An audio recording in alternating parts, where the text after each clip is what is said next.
Okay, so now let us look at algebraic expressions in grade 10. So what we will be learning is we'll be learning how to convert recurring decimals into rational numbers. So now let us look at this question that we have here. So on question 1, they want us to write 0.5 recurring in the form a over b. So now the moment you see this, or the moment they ask you to write the recurring decimal into a over b, they mean that they want you to write it as a fraction. So what you then need to do is you need to follow these steps that I am about to show you. So the first step that you need to do is you need to take your number from your statement, the recurring decimal. So the number that we have is 0.5 recurring. And then what you do is you say it is equals to, and then now you expand it. So when you expand it, you will write maybe 3 5s. So you can write 5, 5, and 5. And then you say dot, dot, dot. So what I advise is maybe take it to 3 or 4 decimal places, but 3 should work for now. So we have 0.5 recurring, which will be equals to 0.555. And then now the second step is you're going to let this to be equals to x. So on the second step, we will say let x to be equals to 0.555.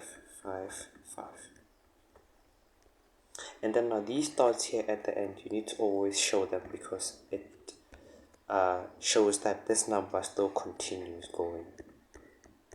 So which means that it shows that there are more 5s that come. But then for now, we need to just show those 3. So now you say let x to be equals to 0.555. And then now on your next step is, this is the most important step.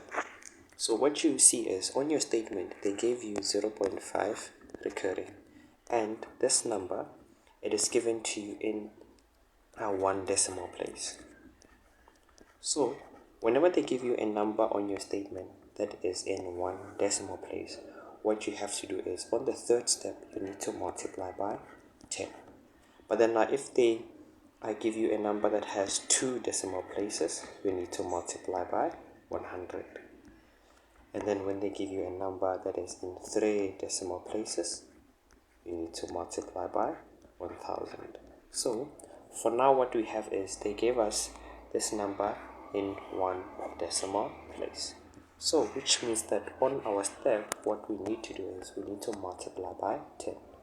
So when you multiply, you need to multiply both sides of the equation by 10. So we are going to have 10 multiplied by x, which will be equals to 10 multiplied by 0.555 dot dot dot.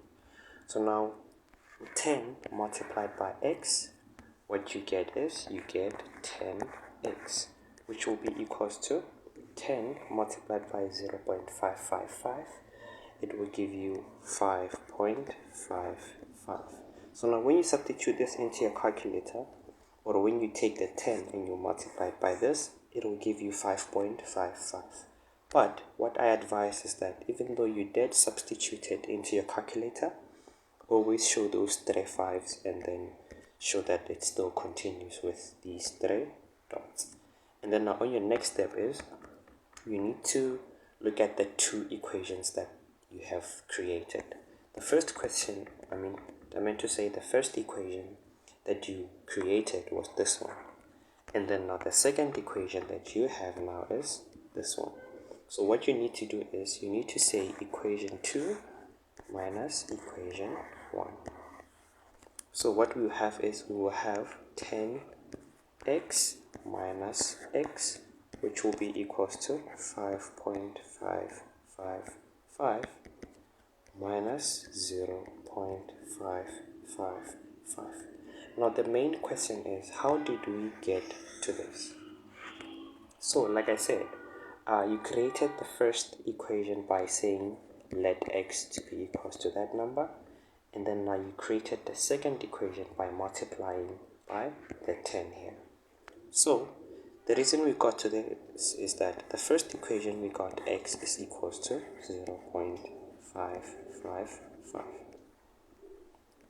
And then now the second equation is 10x is equals to 5.555.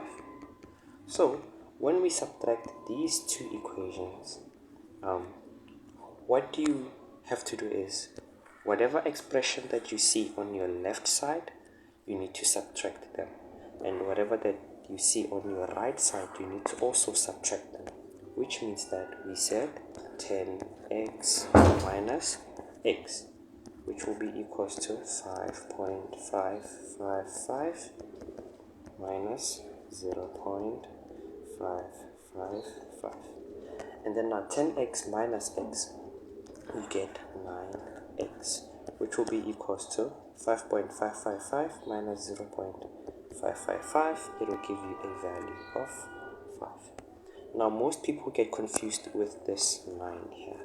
Now the question is, how did we get the 9? So whenever you see x here, just know that it is the same as 1x.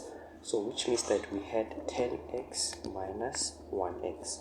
So we will have 10 minus 1. If you do that on your calculator, it will give you a value of 9. Now the x, you just take it and you put it next to the 9. So what we then have is we have 9x, it is equals to 5. So now what we are doing here is we need to show our answer in terms of a over b. It means that we need to show it as a fraction. And by looking at this is not a fraction, and this is also not a fraction. So what we can do is we can divide both sides by a number. And the number that you always need to divide by is the one in front of the x. In this case, the number is 9. So we are going to have 9x divided by 9, which will be equals to 5 divided by 9. So what you do on your left hand side, you need to also do on your right hand side. So now to continue, this 9 and this 9, they will cancel each other, because what we know is 9 divided by 9 gives us a value of 1. So it will be the same as having 1x, but we don't show this one, we just write it as x, which will be equals to 5 divided by 9, and then this will be your answer.